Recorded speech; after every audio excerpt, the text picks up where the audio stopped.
तो आज हम पढ़ेंगे ब्रांच अकाउंट के प्रॉब्लम के बारे में। तो देखिए आपको एक प्रॉब्लम दिया है यहाँ पे। तो प्रॉब्लम क्या दिया है?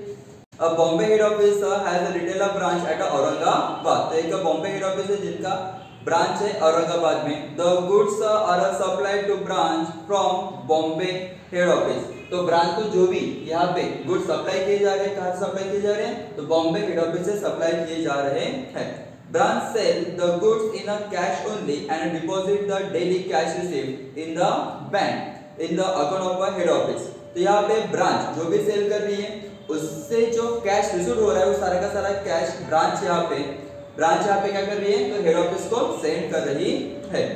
और expenses of a branch are paid for the head office. जो भी यहाँ पे एक्सपेंसेस हो रहा है ब्रांच के लिए वो कहाँ से हो रहा है? तो हेड ऑफिस से हो रहा है। From the following a particular prepare Aurangabad branch account in the books of a head office। तो आपको यहाँ पे दिया गया है प्रॉब्लम में कि in the books of a head office मतलब बॉम्बे हेड ऑफिस, इनके बुक में आपको औरंगाबाद ब्रांच प्रिपेयर करना है। तो यहाँ पे क्या दिया आपको? ब्रांच अकाउंट दिया है 1 जनवरी 2005 का। उसके बाद में ब्रांच पेटी कैश दिया है 1 जनवरी 2005 के लिए। Goods send to branch, goods return by branch, branch sale, branch stock दिया आपको 31/12/2005 के लिए। और ब्रांच पेडी कैश दिया है 31/12/2005 के लिए। उसके बाद में आपको यहाँ पे दिया expenses paid by head office. तो हेड ऑफिस ने जो एक्सपेंसेस पेड किए उसके लिए देखो क्या दिया आपको? Salary, rent, taxes, miscellaneous expenses etcetera. तो ये सारी चीज आपको यहाँ पे दी गई है। तो ये जो प्रॉब्लम दिया आपको यहाँ पे, उस प्रॉब्लम को हम यहाँ पे प्रिपेयर कर लेंगे। तो आपको क्या करना है यहाँ पे? In the books of Bombay head office. तो बॉम्बे हेड ऑफिस के बुक में आपको प्रॉब्लम प्रिपेयर करना है। क्या दिया है? Aurangabad branch account. तो यहाँ पे देखिए जैसे आपको यहाँ पे दिया है ब्रांच स्टॉक। ब्रांच स्टॉक कब का दिया आपको? 1 जनवरी 2005 का। मतलब हो गया आपका ओपनिंग स्टॉक। क्या हो गया ये? Opening stock. तो यहाँ पे हम क्या करेंगे? जो भी ओपनिंग बैलेंस है हम डेबिट साइड में लिखेंगे। जो भी हमारे पास में गुड्स हेड ऑफिस से आए वो भी हम डेबिट में लिखेंगे। जो कैश है हेड ऑफिस से वो भी हम डेबिट में लिखेंगे। ठीक है। उसके बाद में जो भी गुड्स सेल किए वो क्रेडिट में जाएगा। जो भी ब्रांच ने रिटर्न किए मतलब गुड्स रिटर्न किए हैं हेड ऑफिस को वो भी क्रेडिट में जाएंगे। और जो क्लोजिंग बैलेंस बचे वो भी क्रेडिट में जाएंगे। यहाँ पे जो ब्रांच स्टॉक दिया है तो यहाँ पे लिख लेंगे टू ओपनिंग बैलेंस। तो ओपनिंग बैलेंस में सबसे पहले क्या दिया आपको? स्टॉक की अमाउंट कितनी दी है? 2900। उसके बाद आपको दिया है ब्रांच ऑफ पेटी कैश। तो यहाँ पे लिख लेंगे हम पेटी कैश। आपको उसकी डेट दी है 1 जनवरी 2005 मतलब ओपनिंग है। अमाउंट दिया आपको यहाँ पे 70। टोटल कितना हो जाता है? 2970। Then goods send to branch. तो गुड्स सेंड की है ब्रांच को, किसने सेंड की है? हेड ऑफिस ने सेंड की है। तो ब्रांच पे गुड्स आने वाले इसलिए ब्रांच अकाउंट के डेबिट साइड में, इसलिए आप लिख लीजिए कि goods send to branch. Amount दी है आपको 40,410। Then goods return by branch. Branch ने क्या किया? गुड्स रिटर्न किए। किसको किए रिटर्न? तो हेड ऑफिस को किए होंगे। ठीक है ना। तो आई है गुड्स हमारे पास में तो डेबिट साइड में, वापस गई तो क्रेडिट साइड में। तो यहाँ पे लिख लेंगे हम goods return by branch. Amount दिया आपको यहाँ पे 2710।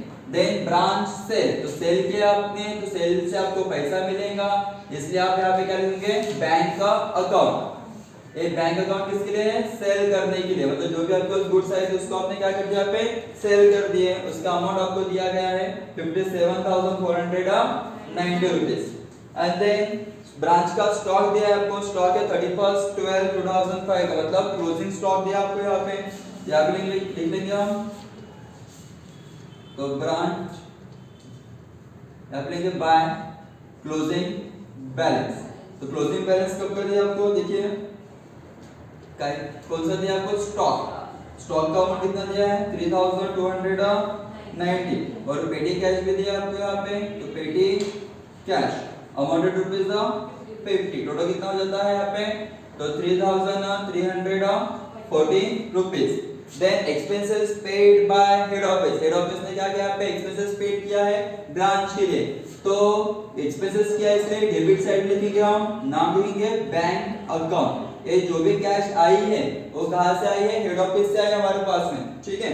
तो कौन से एक्सपेंस है यहाँ पे, सैलरी अमाउंट कितनी दी है 2400, उसके बाद rent amount rupees 3000, then taxes amount rupees 600 and miscellaneous expenses amount rupees 200, total दी आपको यहाँ पे 6200 रुपीज। तो ये जो भी आपको आइटम यहाँ पे दिए गए थे वो सारे के सारे आइटम हमने यहाँ पे लिख लिए हैं।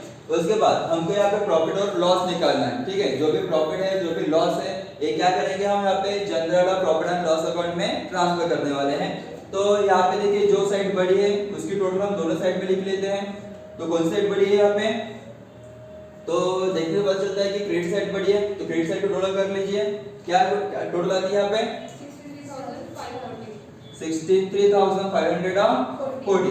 तो यहाँ पे कितनी टोटल लिख लेंगे हम 63,540 एंड देन ये जो टोटल है कम है, ठीक है। तो कितनी टोटल, तो क्या करेंगे हम इस बड़ी टोटल से टोटल क्या कर लेंगे, माइनस कर देंगे। तो यहाँ पे जो प्रॉफिट निकलेगा उसको हम ट्रांसफर करेंगे general profit and loss account में, ठीक है। ये क्या हो गया, प्रॉफिट आ गया, ट्रांसफर करना है general profit and loss account में।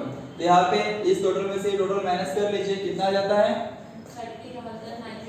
13,960। तो ये हो गया आपका प्रॉफिट। तो आपको सिर्फ ब्रांच अकाउंट बनाने के लिए बोला गया था, इसलिए हमने यहाँ पे ब्रांच अकाउंट बनाया है। इसके बाद हम नेक्स्ट प्रॉब्लम बनाएंगे जिसमें आपको ट्रेडिंग अकाउंट, ब्रांच अकाउंट, ये सारी चीजें आपको पढ़ाएंगे।